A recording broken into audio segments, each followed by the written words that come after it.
Hello, everybody, and welcome to Blue Jays Today, where we always have something to say about the Toronto Blue Jays. That's right. I'm your host, Adam Peddle. And I'm your host, Nicholas Bullock. And today we're talking about Bo Bichette. What is he going to do in 2022? Before we get into it, use our code TODAYJAYS on Monkey Knife Fight. You'll get some sweet deals and some sweet discounts. Okay, dude.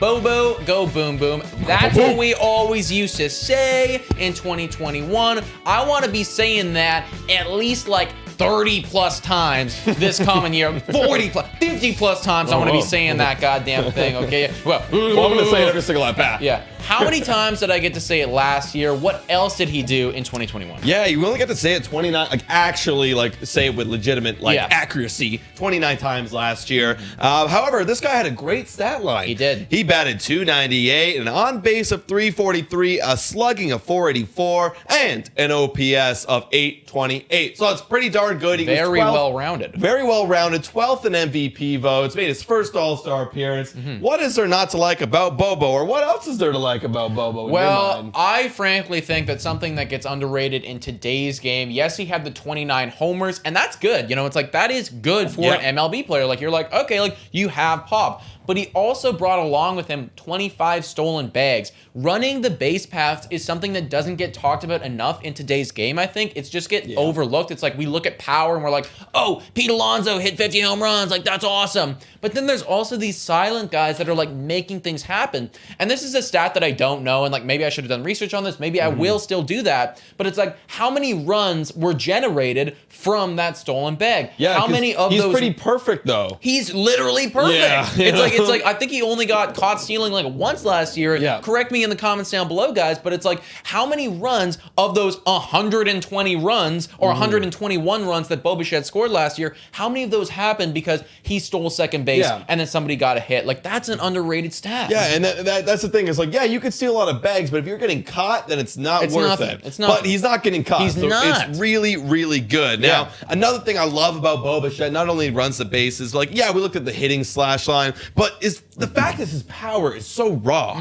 His max exit velo, he's ranked in the 96th percentile in the entire MLB. The expected batting average of 91st. And the reason why I wanted to point out that max exit velo is because he had a max exit velo of 115.5. That was like his max at one point in the season. But here's the thing about Bo Bichette, and this is going to lead to my prediction. I want to like toss this little nugget of a trail for you guys. Go on. His launch angle, however, was the lowest of his career. Only 3 seasons. Okay, interesting. 7.3. Not that That's high. not a great launch angle. Not that actually, high, right? And Bo Bichette's a great hitter, great on-base guy. But, you know, we talked a lot about with Vladdy when he was like not hitting the ball in the air. He was hitting into the ground. Bo Bichette, kind of similar, not as bad, but kind of similar. Like, I think if he just increased it and focused, I don't know, not a hitting coach, but if he can get that launch angle somewhat up, you might see a lot more power. Well, you might see more than just 29 Bobo boom booms, right? You know, like, you glossed over just a little bit there, but the 91st percentile expected batting average, you know, like, that is exceptional. And I think that Bo doesn't get talked about enough as being just like a pure overall contact hitter. Like, we look at him and like, he's a great MLB player, but this guy also hits for insane contact. He's got a .301 career batting average. That is exceptional. He's 23 years old. He'll be in his 24-year-old season right now. Like, this is incredible for a 24-year-old, right? It's like, that's even better than what Vlad's done in his career so far. So like, that is really, really good. Bo Bichette does have one fatal flaw though.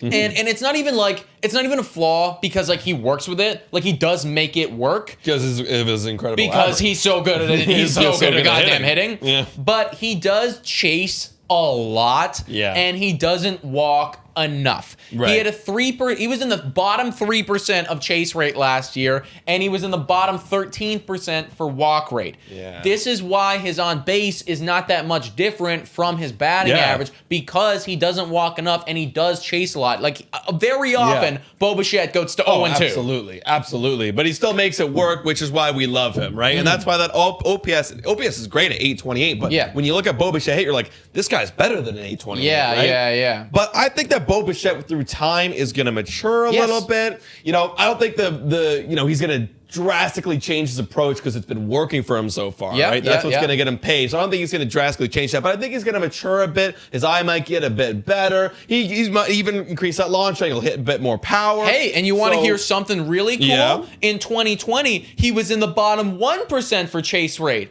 He increased There that you go. 2 percentage points. There you go. And he was in the bottom 4% for walk rate, and you increased that a There few you points go. too. So there is some growth right here. some We growth. started at rock bottom, and we're getting a little bit better. Exactly.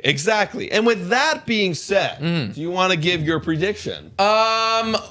I will give my prediction, actually. I will give my goddamn prediction.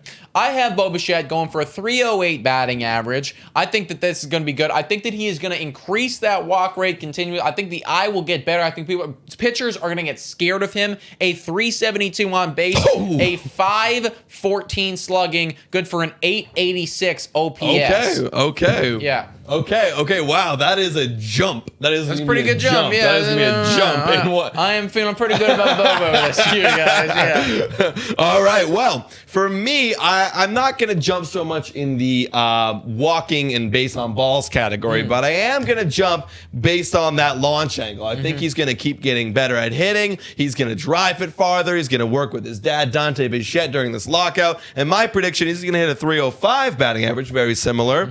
But the on base still going to stick around that 40 mark, that 40 plus his batting average mark of 348. The slugging, however, is going to slug for 539 with an OPS of 887. So actually very similar. Goddamn, to very yours. close. And at the end of the day, At like the end pretty of the damn day. close. Okay. And I do want to mention this stat. He's going to hit 36 home runs. Right. And he's going to steal 30 bases. I was actually just going to ask you, one of my questions here was, how likely do you think is a 30-30 season for Bo Bichette? Likely? Because I know that you like to give the percentage points here. Everybody in the chat loves the percentages. Honestly, likely is like 70%. You think 70%? I think 30 is easy home runs in his range. And 25 bags, I think that he's only going to get more confidence Assuming from that he is fully healthy. You know, Assuming he's fully healthy, right? I think like maybe 65 actually, 65 to 70%. Okay, yeah, that's fair. And also one thing that we didn't talk about on this either, defense for Bo Bichette. Like, that's been an issue, you know? It has been an issue. We have not even touched on that. That is definitely, and like, he is like right up there in the errors. Like, I think he might have actually led the Major League in errors last year. He did. Is that gonna improve? And also, if it doesn't improve, do we need to start thinking about moving him from the shortstop position? I think it will improve. It's going to improve over time. You always see young shortstops coming up, even Tatis too.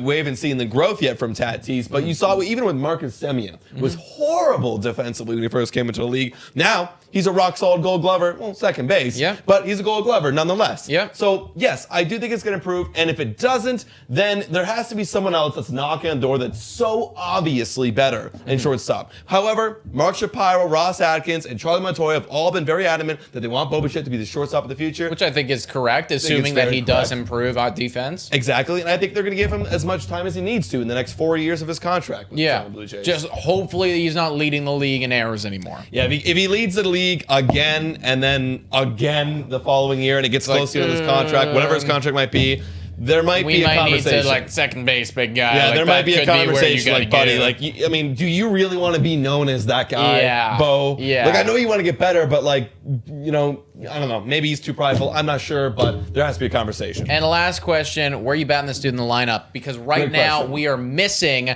our last year's second hitter. That was the market. Or, I guess Marcus Semien was leading off for a lot of it because George Springer got hurt. But assuming that George Springer was healthy, it would have went George Springer, Marcus Semien, Vlad, Bo. We don't have that anymore. Where's Bo going now?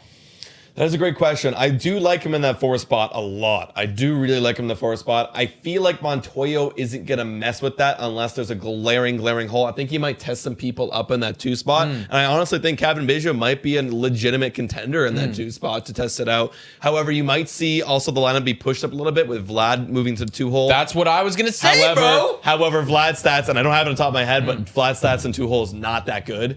So that's the one big concern. You don't really want to move your second and MVP. That is fair. I was going to say maybe Bo goes third because the way that I was looking at it is he is such a complete hitter. It's like I think Vlad can very easily get on base work the pitcher, and then Bo can bat this dude home. Now, that might be a bit of a hot take right there, but it's like if Bo's third, and I feel like Vlad can work together like that, and then it's like you got T.O. fourth. Like, that is just a top 4 punch that will just absolutely annihilate somebody right there. See, that's why I'm thinking, like, that's why, like, back to 2020, situation where I kind of, if Kevin Biggio can, like, prove it within, like, a month that he's got a good bat. If Biggio can do it. He's an easy 2-hole because he will work him. Yeah. And then Vlad is the most complete hitter of all the hitters on the Blue Jays, for sure. right? Works the count, hits for incredible power and average. So it's like, that's the perfect guy you want in the 3 spot. Whereas, like, Kevin Biggio might work a walk, maybe provide a little bit of pop, get on base, and provide that lefty kind of mix up between all the righties. But ideally, I don't think I want Bo in the 2 spot just because unless, literally, if he does what I predict, which is increases on base to a 372, then you can then go in the 2 spot, guy. Like, you're killing it right now. But if you don't, if you kind of continue what you're doing, I'm like, I do want to keep you in a position where you can hit some RBIs because clearly you can do that very good. You hit 102 of them last year. Yeah. And, him in the 4th spot, Tio in the 5th, and then Lourdes in the 6th. And if Biggio, let's say hypothetically, is good Biggio again, that is an incredible top 6 lineup. Go to. Guys, let us know in the comments what you think about Bo Bichette. What is your stat predictions? How many home runs is this Bobo going to hit? Yeah, guys. Also, you can become a Patron for $5 a month to come on the show. Shout out and thank you to all of our current Patreons. We appreciate you guys so much. And guys, thank you so much for watching. And go Jays, go!